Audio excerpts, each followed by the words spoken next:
안녕하십니까, 정인태입니다. 정강훈 목사가 대통령실서 전화가 왔다 이런 발언을 해서 이 논란이 계속되고 있어요. 대통령실은 사실 여부 밝혀야 합니다. 네, 중앙일보가 또 전하고 있습니다. 대통령실서 전화 또 폭탄, 여당 흔드는 제어 불가 정강훈, 이렇게 기사를 실었습니다. 이 보수 언론이라고 하는 중앙일보도 여당 흔드는 제어 불가 정강훈, 이렇게 제목을 달았습니다. 그 대통령실에서 전화가 왔다. 뭐 전에는 그 김기현이 여러 번 연락을 했다. 또 김재원이 부탁을 했다. 뭐 이런 얘기들을 했는데, 김기현 대표가 연락을 한 게 사실로 밝혀졌어요. 그래서 이 또한 정강훈 목사가 뭐 지어서 말을 했다고 생각하지 않습니다. 이게 분명히 뭔가가 있지 않겠나라는 생각을 안 할 수가 없어요.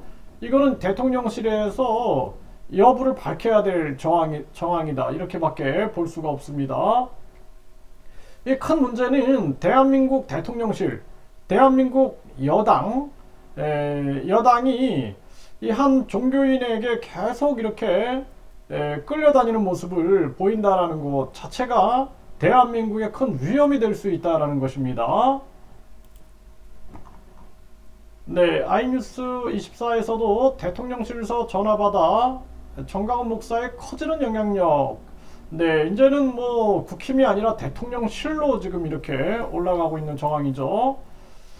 네, 또 정강훈의 SOS, 김기현 리더십도 흔들, 태영호도 9개월 안에 저격을 했다라는 거죠. JTBC에서도 이 부분을 전하고 있고요. 정강훈 대통령실 전화 논란이 지속되고 있다. 여당이 고발 조치할까? 네, 여당이 그동안은 뭐 천공 관련 또는 김건희 여사 뭐 조명 관련 뭐 이런 거 나오면은 뭐 가짜 뉴스 뭐 어쩌고 저쩌고 하면서 강력하게 대응을 했는데, 이번 사항은 분명히 대통령실의 입장을 국민들이 지켜봐야 된다, 저는 그렇게 생각을 하고요. 네, 정강훈 전당대회 때 도와달라고 했다. 사실 인정한 김기현.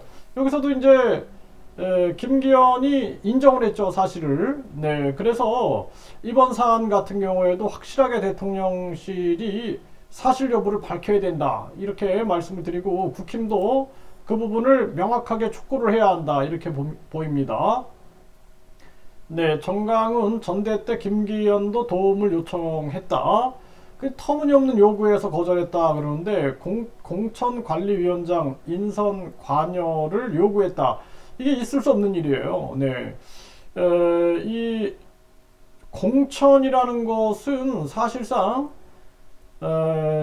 이 사실 정당 공천제는 폐지돼야 됩니다. 이 국민이 공천해야 되는데, 이게 이제 고질적인 문제인데, 그런데 한 종교인이 이 공관위원장, 여당의 공천관리위원장 인선 관여 요구를 했다라는 것 자체가 굉장히 위험한 거다.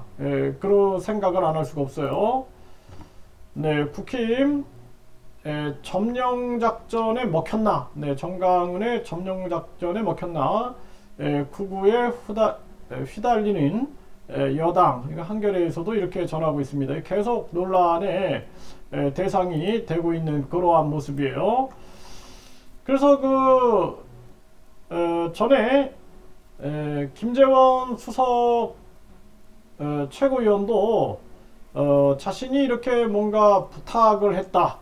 그래서 결국에는 좋은 결과가 나왔다. 뭐 이런 식의 얘기들이 계속 많이 나왔는데, 이런 전체적 사안들이 상당히 국민들에게는 우려를 만들어내고 있다라는 부분들을 인식을 해야 합니다. 그리고 우리나라 정치가 지금 민생, 그러니까 안보 외교는 기본이고요. 민생 경제에 집중을 해가지고 빨리 우리나라 이 경제 위기를 넘겨가지 않으면 안 됩니다.